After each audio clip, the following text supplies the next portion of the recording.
महला पहला। मिट्टी मुसलमान की पेड़ै पई कुम्हार, कड़ पांडे इट्टां कियां जलदी करे पुकार। जल जल रोवै बपुड़ी चढ़ चढ़ पवै अंगियार। नानक जिन करतै कारण किया सो जानै करतार। जल जल रोवै बपुड़ी चढ़ चढ़ पवै अंगियार। नानक जिन करतै कारण किया सो जानै करतार।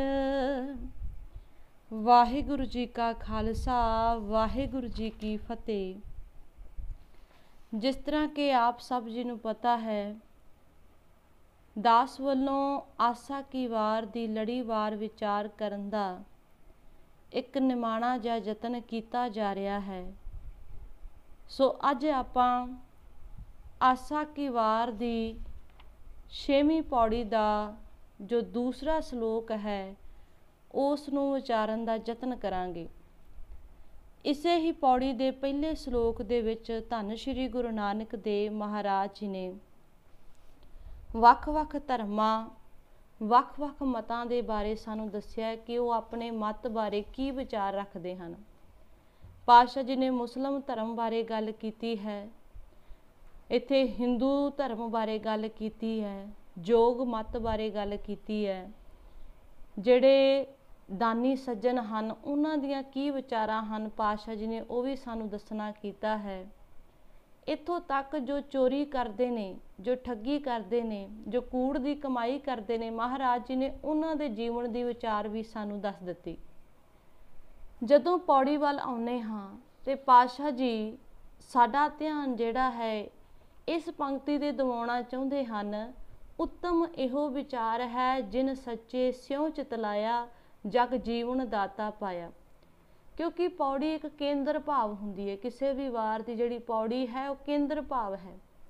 ਤੇ ਗੁਰੂ ਸਾਹਿਬ ਜੀ ਨੇ ਇਸ ਪੌੜੀ ਦੇ ਵਿੱਚ ਸਾਨੂੰ ਦੱਸ ਦਿੱਤਾ ਕਿ ਭਾਈ ਵਿਚਾਰਾਂ ਹਨ, ਹਰੇਕ ਧਰਮ ਦੀ ਆਪਣੀ ਆਪਣੀ ਵਿਚਾਰ ਹੈ, ਹਰੇਕ ਬੰਦੇ ਦੀ ਆਪਣੀ ਆਪਣੀ ਵਿਚਾਰ ਹੈ, ਪਰ ਸਭ ਤੋਂ ਉੱਚੀ ਵਿਚਾਰ ਕਿਹੜੀ ਹੈ? ਜਿਨ ਸੱਚੇ ਸਿਉ ਚਿਤਲਾਇਆ, ਜਿਹਨੇ ਆਪਣਾ ਮਨ ਉਸ ਸੱਚੇ ਪਰਮੇਸ਼ਵਰ ਦੇ ਨਾਲ ਜੋੜ ਲਿਆ। ਇਹੀ ਵਿਚਾਰ ਸਭ ਤੋਂ ਉੱਚੀ ਹੈ, ਜਗ ਜੀਵਨ ਦਾਤਾ ਪਾਇਆ। ਸੋ ਹੁਣ ਇਸ ਸ਼ਲੋਕ ਦੇ ਵਿੱਚ ਧੰਨ ਸ਼੍ਰੀ ਗੁਰੂ ਨਾਨਕ ਦੇਵ ਮਹਾਰਾਜ ਜੀ ਸਾਨੂੰ ਦੱਸਣਾ ਕਰਦੇ ਨੇ ਕਿ ਭਾਈ ਜਦੋਂ ਸਰੀਰ ਦੇ ਵਿੱਚੋਂ ਜਿਹੜੀ ਆਤਮਾ ਹੈ ਨਿਕਲ ਜਾਂਦੀ ਹੈ, ਭਾਵ ਇੱਕ ਮਨੁੱਖ ਦੇ ਸਵਾਸ ਖਤਮ ਹੋ ਗਏ, ਫਿਰ ਉਹ ਜਿਹੜਾ ਸਰੀਰ ਹੈ ਨਾ ਉਸ ਸਰੀਰ ਨੂੰ ਜਲਾ ਦਿੱਤਾ ਜਾਵੇ, ਭਾਵੇਂ ਦਫਨਾ ਦਿੱਤਾ ਜਾਵੇ, ਭਾਵੇਂ ਜਲ ਪ੍ਰਵਾਹ ਕਰ ਦਿੱਤਾ ਜਾਵੇ। ਮਹਾਰਾਜ ਜੀ ਕਹਿੰਦੇ ਇਹੋ ਜਿਹੇ ਕਰਮ ਕਰਨ ਦੇ ਨਾਲ ਉਸ ਆਤਮਾ ਤੇ ਕੋਈ ਪ੍ਰਭਾਵ ਨਹੀਂ ਪਵੇਗਾ। ਜੇ ਆਪਾਂ ਕਹੀਏ ਨਾ ਕਿ ਇਸ ਬਾਹਰੀ ਤੌਰ ਤੇ ਮ੍ਰਿਤਕ ਦੇਹ ਨੂੰ ਦਫਨਾ ਦਿੱਤਾ ਜਾਵੇ ਤਾਂ ਉਹ ਸੁਰਗਾਂ ਤੇ ਜਾਵੇਗੀ, ਜਾਂ ਸਾੜ ਦਿੱਤਾ ਜਾਵੇ ਤੇ ਉਹ ਜਿਹੜੀ ਆਤਮਾ ਹੈ ਉਹ ਸੁਰਗਾਂ 'ਚ ਜਾਵੇਗੀ। ਮਹਾਰਾਜ ਜੀ ਕਹਿੰਦੇ ਇਹੋ ਜਿਹੀ ਕੋਈ ਵੀ ਗੱਲ ਨਹੀਂ ਹੈ, ਕਿਉਂਕਿ ਬਾਹਰੀ ਜੋ ਮ੍ਰਿਤਕ ਦੇਹ ਦੇ ਨਾਲ ਜੋ ਵੀ ਕਰਮ ਕਰ ਦਿੱਤਾ ਉਹਦਾ ਪ੍ਰਭਾਵ ਸਾਡੀ ਆਤਮਾ ਤੇ ਨਹੀਂ ਪੈਂਦਾ। ਆਤਮਾ ਤੇ ਕਿਹਦਾ ਪ੍ਰਭਾਵ ਪੈਂਦਾ ਹੈ? ਜਿਹੜੇ ਅਸੀਂ ਜਿਉਂਦੇ ਜੀ ਕਰਮ ਕੀਤੇ ਹੋਣਗੇ। ਜਿਉਂਦੇ ਜੀ ਜਦੋਂ ਸਵਾਸ ਸਨ, ਜਿਹੜੇ ਕਰਮ ਕੀਤੇ ਉਹਨਾਂ ਕਰਮਾਂ ਨੇ ਸਾਡੇ ਨਾਲ ਜਾਣਾ ਹੈ, ਉਹਨਾਂ ਕਰਮਾਂ ਦਾ ਸਾਡੀ ਆਤਮਾ ਤੇ ਪ੍ਰਭਾਵ ਪੈਣਾ ਹੈ। ਹੁਣ ਆਪਾਂ ਧੰਨ ਸ਼੍ਰੀ ਗੁਰੂ ਗ੍ਰੰਥ ਸਾਹਿਬ ਜੀ ਦਾ ਵੀ ਬਚਨ ਪੜ੍ਹਦੇ ਹਾਂ। ਮਹਾਰਾਜ ਜੀ ਬਚਨ ਕਰਦੇ ਨੇ, ਜੇ ਮ੍ਰਿਤਕ ਕੋ ਚੰਦਨ ਚੜਾਵੇ ਉਸ ਤੇ ਕਾਹੂ ਕਮਨ ਫਲ ਪਾਵੇ। ਕਹਿੰਦੇ ਜਦੋਂ ਇੱਕ ਮ੍ਰਿਤਕ ਦੇਹ ਹੈ, ਜਦੋਂ ਸਰੀਰ ਦੇ ਵਿੱਚ ਸੱਤਿਆ ਹੀ ਖਤਮ ਹੋ ਗਈ, ਜਾਨ ਹੀ ਨਿਕਲ ਗਈ, ਆਤਮਾ ਹੀ ਨਿਕਲ ਗਈ, ਸਵਾਸ ਖਤਮ ਹੋ ਗਏ, ਕਹਿੰਦੇ ਉਹ ਦੇਹੀ ਨੂੰ ਭਾਵੇਂ ਚੰਦਨ ਦਾ ਲੇਪ ਕਰ ਦਵੋ ਤਾਂ ਵੀ ਉਹਨੇ ਖੁਸ਼ ਨਹੀਂ ਹੋਣਾ।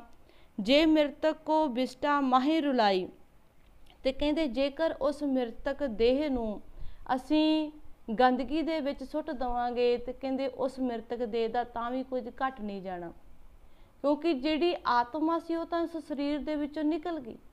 ਇਸ ਸਰੀਰ ਦੀ ਵੈਲਿਊ ਉਨਾ ਚਿਰ ਹੈ ਜਿੰਨਾ ਚਿਰ ਇਸ ਸਰੀਰ ਦੇ ਵਿੱਚ ਸਵਾਸ ਹਨ।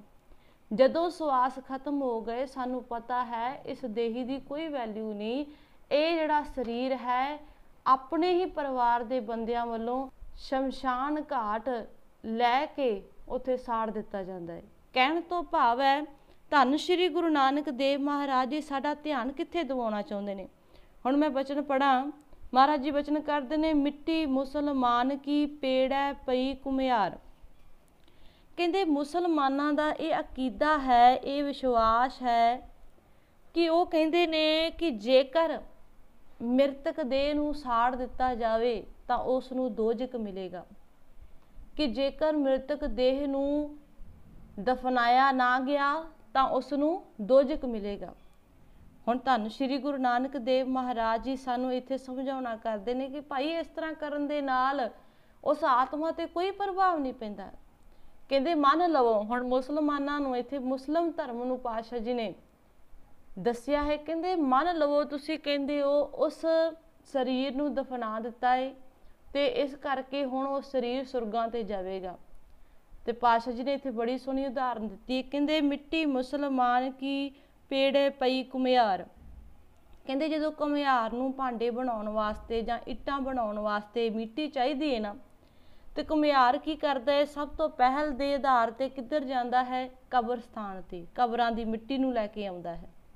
ਕਿਉਂਕਿ ਜਿਹੜੀ ਕਬਰ ਦੀ ਮਿੱਟੀ ਹੈ ਉਹ ਚੀਕਣੀ ਹੁੰਦੀ ਹੈ, ਉਹ ਭਾਂਡੇ ਬਣਾਉਣ ਵਾਸਤੇ ਬੜੀ ਵਧੀਆ ਹੁੰਦੀ ਹੈ। ਤੇ ਮਹਾਰਾਜ ਜੀ ਕਹਿੰਦੇ ਜਿਸ ਸਰੀਰ ਨੂੰ ਮਿੱਟੀ ਦੇ ਵਿੱਚ ਦਫਨਾਇਆ ਜਾਂਦਾ ਹੈ, ਸਮਾਂ ਪਾ ਕੇ ਕੀ ਹੁੰਦਾ ਹੈ, ਜਿਹੜੀ ਮਿੱਟੀ ਹੈ ਉਸ ਸਰੀਰ ਨੂੰ ਖਾ ਜਾਂਦੀ ਹੈ ਤੇ ਉਹ ਸਰੀਰ ਵੀ ਇੱਕ ਮਿੱਟੀ ਦਾ ਰੂਪ ਲੈ ਲੈਂਦਾ ਹੈ, ਕਿਉਂਕਿ ਤਾਂ ਹੀ ਉਹ ਮਿੱਟੀ ਚੀਕਣੀ ਬਣਦੀ ਹੈ ਨਾ। ਕਹਿੰਦੇ ਦੇਖੋ ਉਹ ਜਿਹੜੀ ਕਬਰਾਂ ਦੀ ਜਿਹੜੀ ਮਿੱਟੀ ਹੈ ਜਦੋਂ ਇੱਕ ਘੁਮਿਆਰ ਦੇ ਵੱਸ ਵਿੱਚ ਪੈ ਗਈ, ਹੁਣ ਉਸ ਘੁਮਿਆਰ ਨੇ ਕੀ ਕੀਤਾ, ਉਸ ਮਿੱਟੀ ਦੇ ਭਾਂਡੇ ਬਣਾਏ, ਉਸ ਮਿੱਟੀ ਦੀਆਂ ਇੱਟਾਂ ਬਣਾਈਆਂ ਤੇ ਜਦੋਂ ਉਸ ਨੂੰ ਬਣਾ ਦਿੱਤਾ ਫਿਰ ਉਸਨੇ ਕੀ ਕੀਤਾ, ਉਸ ਨੂੰ ਆਵੇ ਦੇ ਉੱਤੇ ਧਰ ਦਿੱਤਾ। ਤੇ ਮਹਾਰਾਜ ਜੀ ਅੱਗੇ ਬਚਨ ਕਰਦੇ ਨੇ, ਘੜ ਪਾਂਡੇ ਇੱਟਾਂ ਕੀਆਂ ਜਲਦੀ ਕਰੇ ਪੁਕਾਰ। ਕਹਿੰਦੇ ਭਾਈ ਦੇਖੋ ਤੁਸੀਂ ਕਹਿੰਦੇ ਸੀ ਉਸ ਸਰੀਰ ਨੂੰ ਸਾੜਨਾ ਨਹੀਂ ਸੀ, ਪਰ ਸਮਾਂ ਪੈ ਕੇ ਉਸ ਦੀ ਹਾਲਤ ਵੀ ਇਸੇ ਤਰ੍ਹਾਂ ਦੀ ਹੋਈ ਕਿ ਉਸ ਨੂੰ ਸਾੜਨਾ ਪਿਆ। ਜਦੋਂ ਕਹਿੰਦੇ ਉਹਨੂੰ ਆਵੇ ਦੇ ਉੱਤੇ ਰੱਖਿਆ ਗਿਆ, ਹੁਣ ਉਹ ਜਿਹੜੀ ਮਿੱਟੀ ਹੈ ਭਾਵ ਉਹ ਜਿਹੜਾ ਸਰੀਰ ਹੈ ਪੁਕਾਰ ਕਰਦਾ ਪਿਆ ਹੈ, ਕਿਸ ਤਰ੍ਹਾਂ ਜਲ ਜਲ ਰੋਵੈ ਬਪੁੜੀ ਝੜ ਝੜ ਪਵੇ ਅੰਗਿਆਰ। ਕਹਿੰਦੇ ਜਿਵੇਂ ਉਸ ਦੇ ਵਿੱਚੋਂ ਅੰਗਿਆਰ ਨਿਕਲਦੇ ਨੇ ਤੇ ਕਹਿੰਦੇ ਇੰਜ ਜਾਪਦਾ ਹੈ ਜਿਵੇਂ ਉਹ ਮਿੱਟੀ ਹੀ ਰੋ ਰਹੀ ਹੋਵੇ। ਨਾਨਕ ਜਿਨ ਕਰਤਾ ਕਾਰਨ ਕੀਆ ਸੋ ਜਾਣੈ ਕਰਤਾਰ। ਮਹਾਰਾਜ ਜੀ ਕਹਿੰਦੇ ਭਾਈ ਅਖੀਰ ਦੇ ਵਿੱਚ ਸਾਨੂੰ ਸਮਝਾਉਣਾ ਕਰਦੇ ਨੇ ਕਿ ਭਾਈ ਮ੍ਰਿਤਕ ਦੇਹ ਨੂੰ ਭਾਵੇਂ ਸਾੜ ਦਿੱਤਾ ਜਾਵੇ, ਭਾਵੇਂ ਦਫਨਾ ਦਿੱਤਾ ਜਾਵੇ, ਇਸ ਨਾਲ ਕਰਮ ਕਰਨ ਦੇ ਨਾਲ ਭਾਈ ਉਸ ਆਤਮਾ ਤੇ ਕੋਈ ਪ੍ਰਭਾਵ ਨਹੀਂ ਪਵੇਗਾ। ਆਪਾਂ ਗੁਰੂ ਨਾਨਕ ਦੇਵ ਮਹਾਰਾਜ ਜੀ ਦਾ ਇੱਕ ਹੋਰ ਬਚਨ ਪੜ੍ਹਦੇ ਹਾਂ ਧੰਨ ਸ਼੍ਰੀ ਗੁਰੂ ਗ੍ਰੰਥ ਸਾਹਿਬ ਜੀ ਦੇ ਵਿੱਚ, ਜਿੱਥੇ ਪਾਤਸ਼ਾਹ ਜੀ ਬਚਨ ਕਰਦੇ ਨੇ, ਇੱਕ ਦੱਜੈ ਇੱਕ ਦੱਬੀਐ ਇੱਕ ਨਾ ਕੁੱਤੇ ਖਾਏ, ਇੱਕ ਪਾਣੀ ਵਿੱਚ ਉਹ ਸੱਟੀਐ ਇੱਕ ਪੀ ਫਿਰ ਹੱਸਣ ਪਾਏ।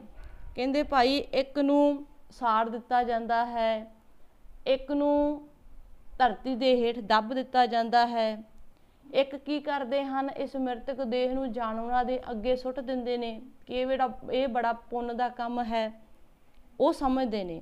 ਇੱਕ ਕੀ ਕਰਦੇ ਨੇ, ਜਲ ਪ੍ਰਵਾਹ ਕਰ ਦਿੰਦੇ ਨੇ, ਇੱਕ ਖੂਹ ਦੇ ਵਿੱਚ ਸੁੱਟ ਦਿੰਦੇ ਨੇ। ਤੇ ਹੱਸਣ ਤੋਂ ਭਾਵ ਹੈ ਕਿ ਖੂਹ ਦੇ ਵਿੱਚ ਸੁੱਟ ਦੇਣਾ ਮ੍ਰਿਤਕ ਦੇਹ ਨੂੰ।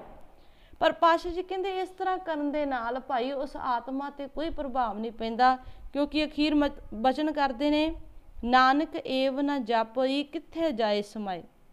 ਕਹਿੰਦੇ ਭਾਈ ਸਾਨੂੰ ਨਹੀਂ ਪਤਾ, ਇਸ ਮਨੁੱਖ ਨੂੰ ਨਹੀਂ ਪਤਾ ਕਿ ਇਹ ਜਿਹੜੀ ਮ੍ਰਿਤਕ ਦੇਹ ਦੇ ਵਿੱਚ ਜਿਹੜੀ ਆਤਮਾ ਸੀ ਇਹ ਕਿੱਥੇ ਚਲੇ ਗਈ। ਇਹ ਸਭ ਕੁਝ ਪਰਮੇਸ਼ਵਰ ਹੀ ਜਾਣਦੇ ਹਨ। ਜਿਵੇਂ ਇਸ ਪੌੜੀ ਦੇ ਵਿੱਚ ਹੀ ਗੁਰੂ ਸਾਹਿਬ ਜੀ ਨੇ ਬਚਨ ਕਰ ਦਿੱਤਾ ਨਾ, ਨਾਨਕ ਜਿਨ ਕਰਤਾ ਕਾਰਨ ਕੀਆ ਸੋ ਜਾਣੇ ਕਰਤਾਰ, ਕਿ ਉਹ ਪਰਮੇਸ਼ਵਰ ਹੀ ਜਾਣਦਾ ਹੈ ਕਿ ਉਸ ਆਤਮਾ ਦੇ ਨਾਲ ਕੀ ਹੋਇਆ ਹੈ। ਸੋ ਇਹ ਹੈ ਧੰਨ ਸ਼੍ਰੀ ਗੁਰੂ ਨਾਨਕ ਦੇਵ ਮਹਾਰਾਜ ਦਾ ਪਵਿੱਤਰ ਬਚਨ। ਇੰਨੀਆਂ ਕੁ ਬੇਨਤੀਆਂ ਕਰਦਿਆਂ ਬਹੁਤ ਹੀ ਗਲਤੀਆਂ ਹੋ ਗਈਆਂ ਨੇ, ਅਣਜਾਣ ਬੱਚੀ ਹਾਂ, ਆਪ ਸੰਗਤ ਤੇ ਗੁਰੂ ਸਾਹਿਬ ਜੀ ਬਖਸ਼ਣਹਾਰ ਨੇ, ਸੋ ਬਖਸ਼ ਲਿਆ ਜੇ। ਪਰਵਾਨੋ ਜੀ ਫਤਿਹ। ਵਾਹਿਗੁਰੂ ਜੀ ਕਾ ਖਾਲਸਾ, ਵਾਹਿਗੁਰੂ ਜੀ ਕੀ ਫਤਿਹ।